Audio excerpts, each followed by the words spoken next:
Good day to everyone. We are going to have another session of our coffee break, and I'm going to have my coffee break today at home. It's very rarely I get this opportunity to be at home and do a program like this, as I'm so much busy in my hospital with my patients. So I think it is better for me to discuss another topic with you. As I promised in my Sinhalese video, I'm going to explain you the real mechanism of COVID-19 and how it is prevented by vitamin D. Actually, vitamin D is a miracle cure, and many people knew about vitamin D and the relationship between chronic heart disease and chronic kidney disease, lower respiratory tract infections, and vitamin D deficient rickets and osteomalacia, and so on and so forth, about the relationship of certain illnesses and vitamin D. But today I'm going to explain you how vitamin D prevents COVID. I'm going to explain today about the way that vitamin D prevents or vitamin D interferes with this COVID-19 cytokine surge. You know, COVID-19 causes a surge of cytokine release, and that is the point where the patient is critically unwell and who needs ITU intervention and a lot of interventions regarding the breathing and rescue the lungs. So the main aim of my program today is to explain you the chemical reaction or the immunological reaction which gives this cytokine storm, and the way that it can be subsided or it can be suppressed with the use of vitamin D. Okay, let's see how the body gets the vitamin D. There are two major ways. One way is sunlight, as everybody knows, and the other way is diet or supplements. So when the sunlight falls on our skin, the skin has 7-hydrocholesterol, which can synthesize vitamin D, and it goes to the bloodstream as cholecalciferol, vitamin D3.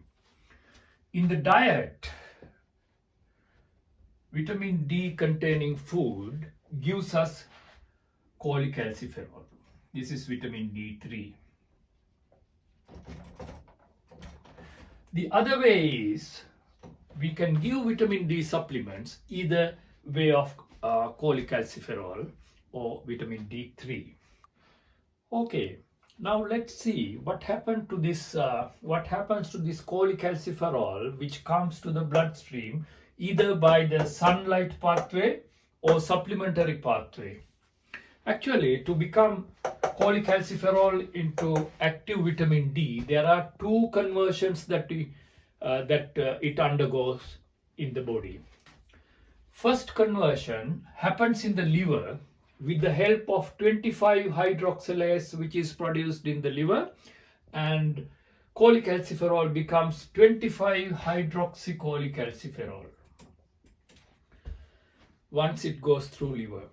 And this 25-hydroxycholecalciferol should go through the kidney, and with the help of 1-alpha-hydroxylase, it becomes active vitamin D, that is 1,25-dihydroxycholecalciferol. So this is one known pathway. And there is another pathway which can convert this 25-hydroxycalciferol into active vitamin D. That is through our white cells in the immune system. Especially when this 25-hydroxycalciferol goes through the immune system, 1-alpha hydroxylase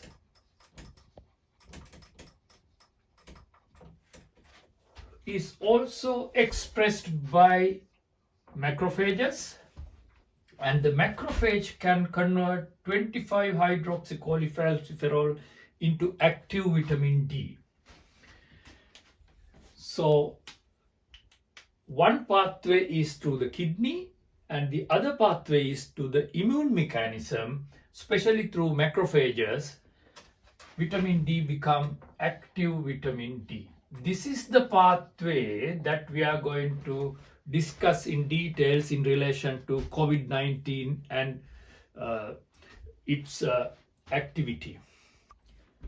Now we are going to discuss about the pathway of 1,25-dihydroxycholecalciferol, which goes through the immune system. This is a macrophage. What is a macrophage? Macro is big, phage means eater. Macrophage means a big eater. Usually they are the defense mechanism cells which engulf foreign noxious bodies, especially immune complexes and whatever it is. Okay, when 1,2,25-dihydroxycholecalciferol enters into the macrophage, it can enter into the macrophage straight away through the lipid bilayer of this cell membrane, because it's a fat soluble vitamin, and it enters into the receptors of vitamin D in the cytoplasm. When it enters into the receptors of vitamin D in the cytoplasm and it goes into the nucleus, and the nucleus expresses some proteins, mRNA, to produce some protein molecules, peptides. Those peptide molecules are beta defensins and catalysidins. You know, there are so many defensins, especially 3 groups of defensins in living organisms. One is beta defensin, the other one is alpha defensin, and in plants we have theta defensin. These defensins are surface endothelial surface peptides which can kill noxious agents, especially agents like viruses, bacteria and all. So vitamin D enters into macrophages, and macrophages expresses beta defensins and catalysidins. These are the 2 chemicals which are responsible for our COVID-19 business today. So let's take beta defensins first. Beta defensins is a peptide molecule which can enter into which can make holes in the envelope of viruses. The viruses do have envelopes, especially the SARS-CoV-19 virus, and beta defensin can make holes in the viral envelope, and thereby it can kill the virus. So if we have vitamin D and it acts upon macrophages, and macrophages release beta defensins which can kill the virus. So that is one pathway, one way that vitamin D helps us to kill viruses and SARS-CoV-19. The other pathway is very complicated, and that is the pathway which is going to be responsible for this cytokine storm and our speech today. They are called catalysidins. So let's see how catalysidin works in the body. Now, vitamin D enters into the macrophage, and as we discussed, vitamin D produces catalysidins and beta defensins by using macrophages. So catalysidin and beta defensins, they are peptides which can kill viruses. I explained you that beta defensin can puncture into the envelope and kill the virus, and catalysidins can cleave viral protein, and it can dissolve the viruses. So this is the primary action of these two molecules, cathelicidin and beta defensin. Apart from that, these cathelicidins do have a lot of functions in the immune response. It can stimulate macrophages, the big eaters.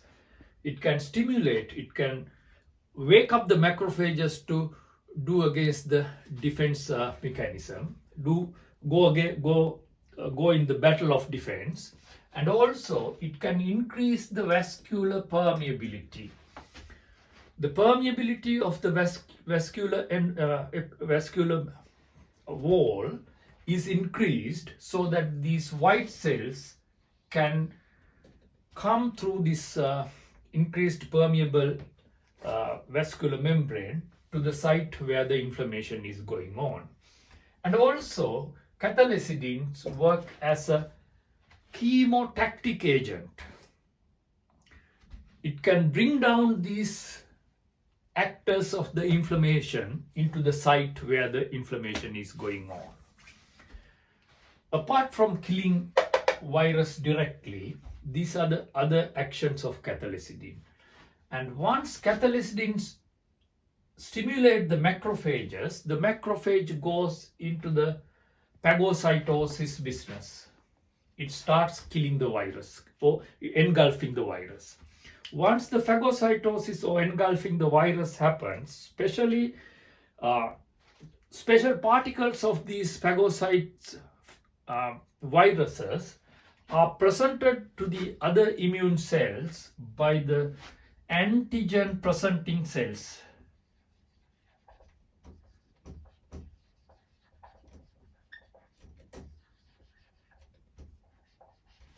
They are also macrophages, and they get special parts of these killed viruses, especially the S protein of the SARS virus, and it presents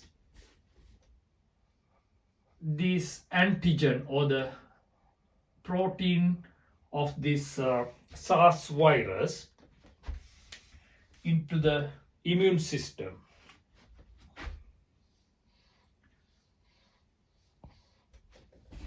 When the antigen presenting cell presents these antigens, there are naive T cells.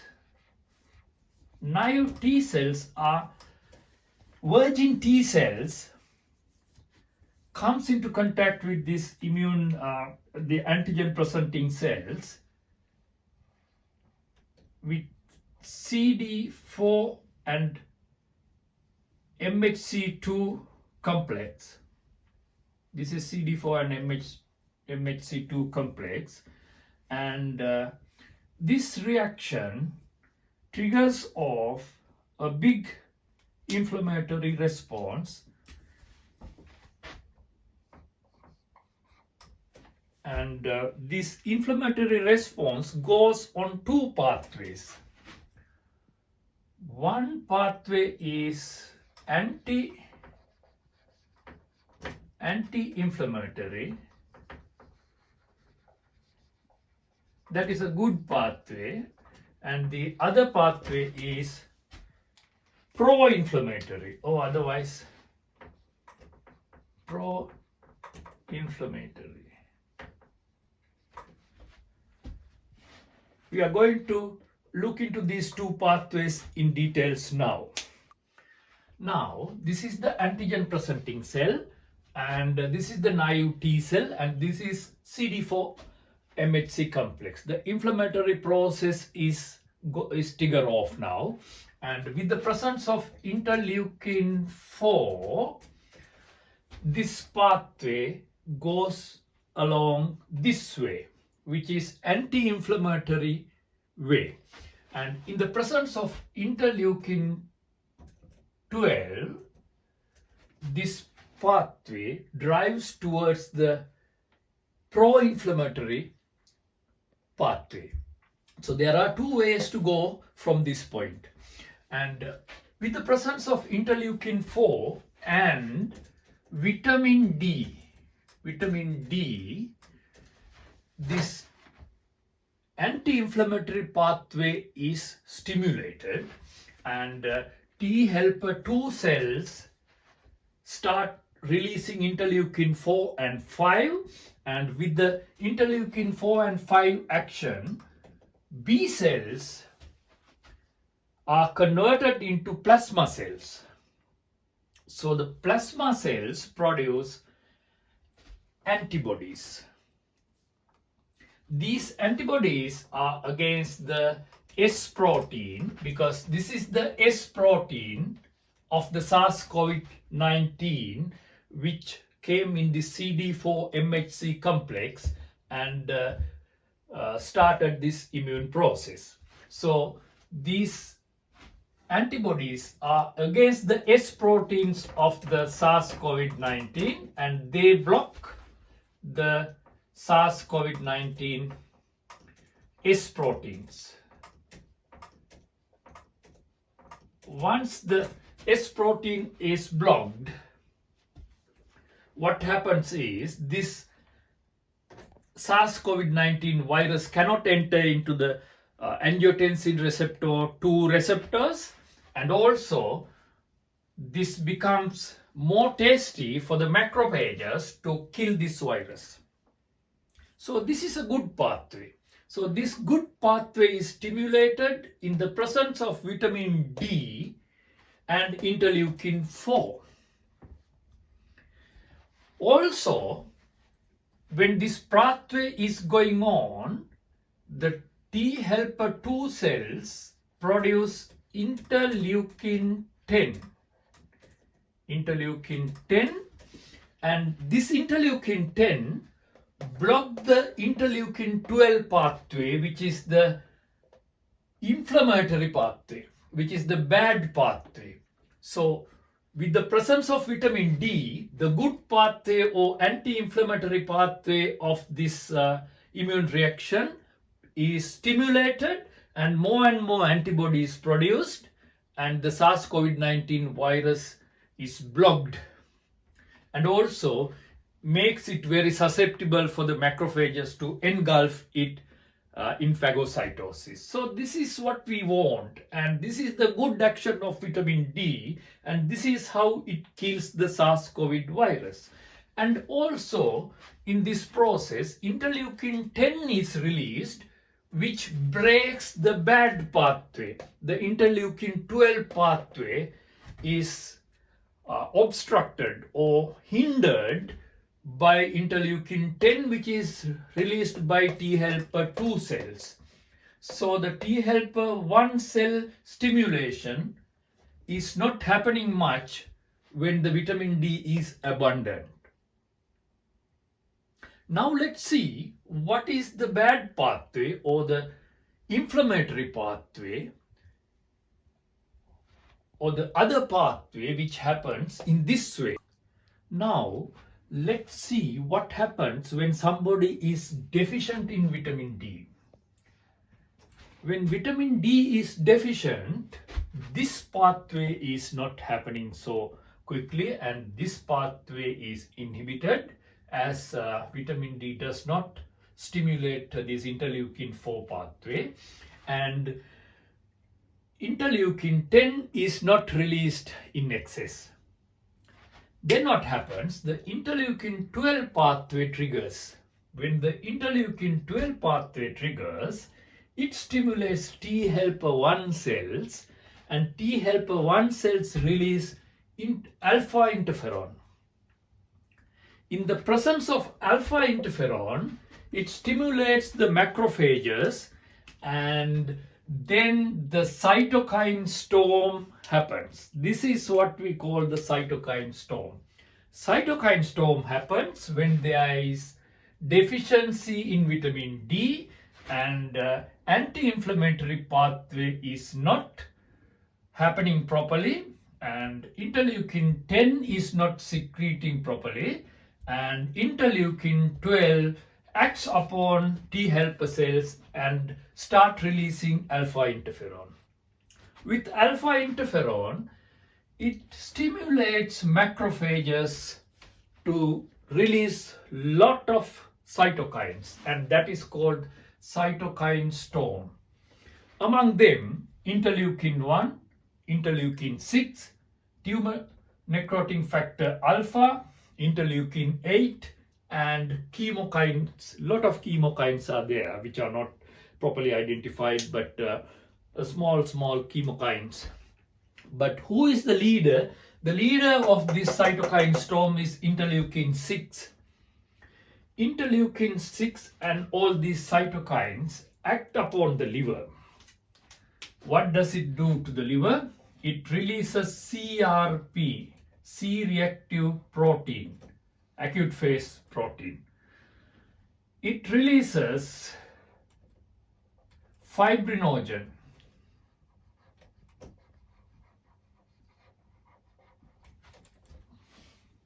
It releases ferritin.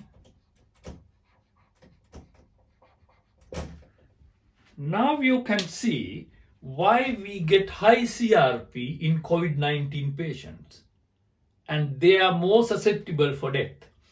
High CRP is due to vitamin D deficiency, and cytokine storm acts upon liver and releases C-reactive protein. And vitamin D deficiency causes thromboembolic events, microthrombi and venous thromboembolism, pulmonary embolisms, and DVTs. What is the reason?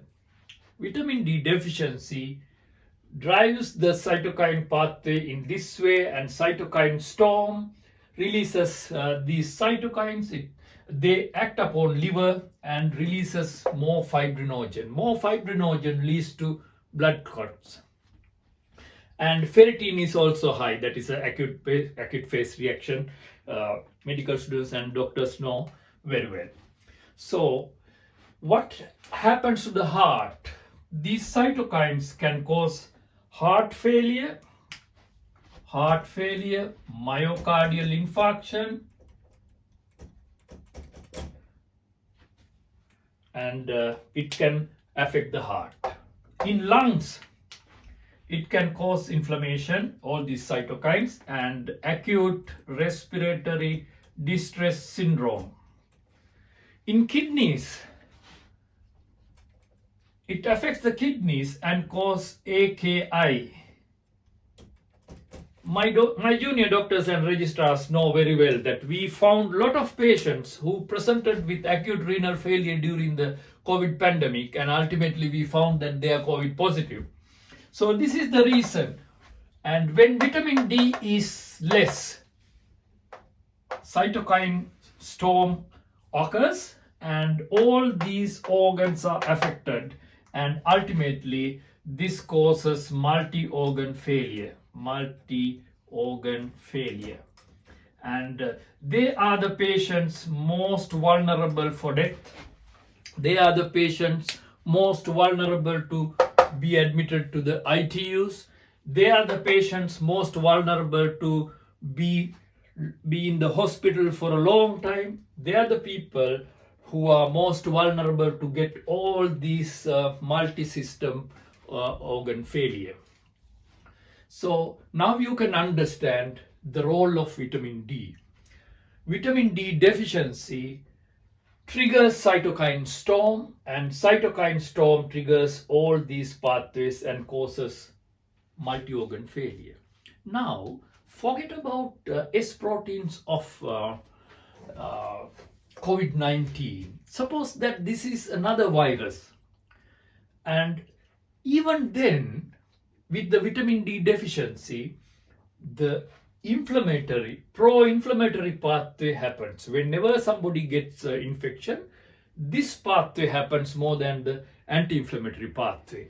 As a result of these cytokines, they get liver disease, they get heart failure, they get lung disease, they get kidney disease. So in another way, vitamin D deficiency affects all these medical conditions which are not infective diseases, non-infective medical conditions, and multi-system failure. That is how vitamin D is correlated with all the other system failures. Even when SARS-CoV-19 was not there, these processes can happen in the immune system in the same way, and vitamin D deficiency can cause this. Now you have to put your attention regarding the vaccines. S protein triggers these pathways. So by giving any sort of vaccine, we produce S protein, and same thing should happen theoretically. And also when the vitamin D is deficient, even though we give a small dose of S protein to the patients to the people in vaccination, there is a theoretical possibility that this interleukin 12 pathway can trigger off, and they are more prone to blood clots. They can get heart problems, they can get kidney problems, they can get lung problems. But the good thing is, these S proteins are not in massive amounts in the vaccine. It's a small amount. So if someone is very deficient in vitamin D, even with the vaccine, it can drive this pathway. I think this can explain some side effects of the vaccines. These are the cytokines which are responsible for the side effects of the vaccine. I think it is clear for you now.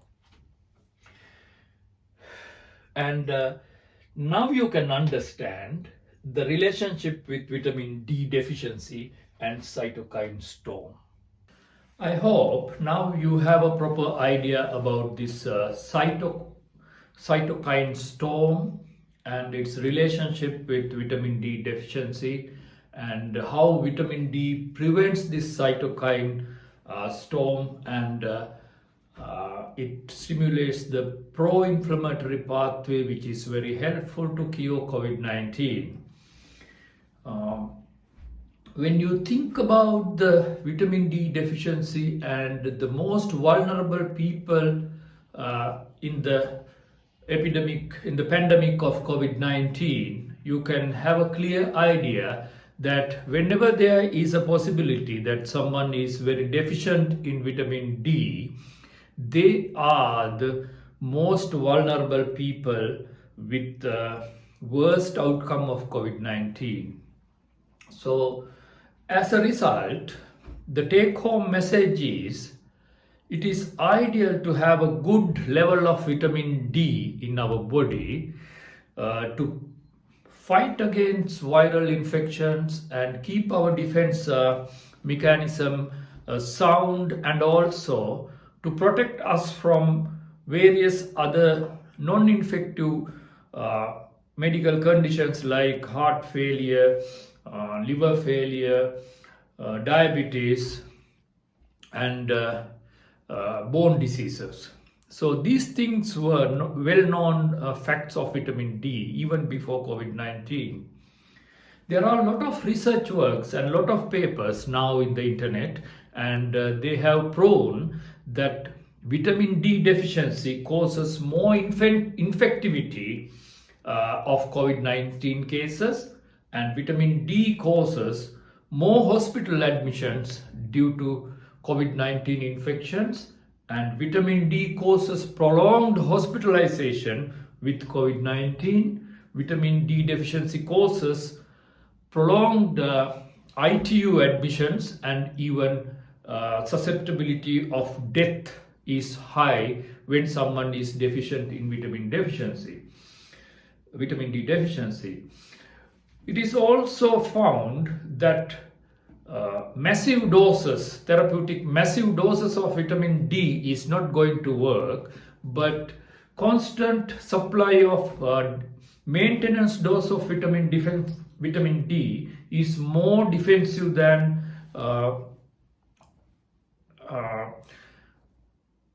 massive doses of vitamin D given as a single dose. Thank you so much for listening to my coffee break educational program. This program is born as a result of this COVID-19, and I hope to continue this program as an educational program for medical students, junior doctors, and non-medical persons as well. And on and off, I hope to upload various type of educational programs to you all. And I think it is a good thing that if you subscribe for my program and keep the bell icon activated, so that you will be able to see the programs straight away when they are uploaded. Thank you so much.